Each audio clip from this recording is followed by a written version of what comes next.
Shabbat Shalom, everyone.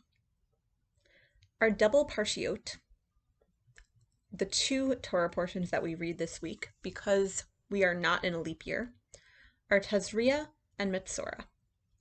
The bulk of these parshiot are about the tuma, usually translated as impurity, that one has on oneself with a disease called tzaraat, a mysterious scaly skin disease that is often translated as leprosy, but it is not our modern leprosy. That's usually the first thing that someone says.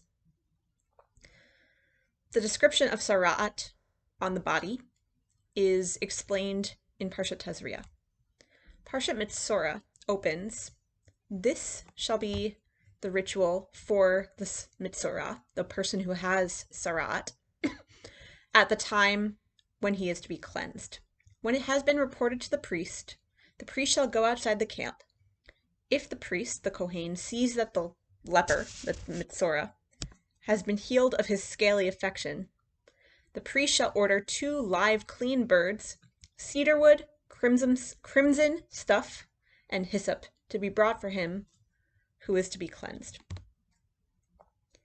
A very complicated ritual involving blood and water is described.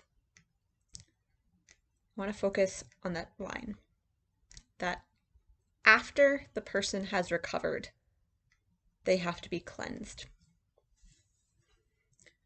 We are all in a moment of transition. Hopefully, all the adults, if you are able, are receiving vaccines.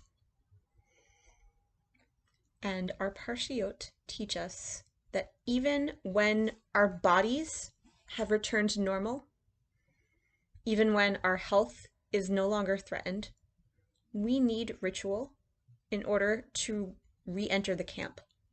And for all of us, that means in order to re-enter the synagogue together. I don't suggest that we take birds and slaughter them, but I think that water is very powerful as the way that our people have always transitioned between different states, between encounter with death and re-entering the world of the living.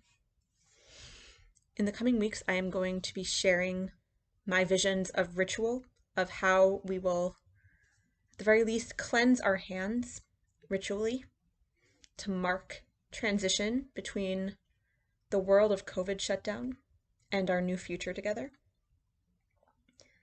and focus on the fact that our Torah here is teaching us that it is not so simple to just recover. There's physical recovery, and then there's spiritual re-entry. I wish you a Shabbat Shalom. For now, I will see you on the screen.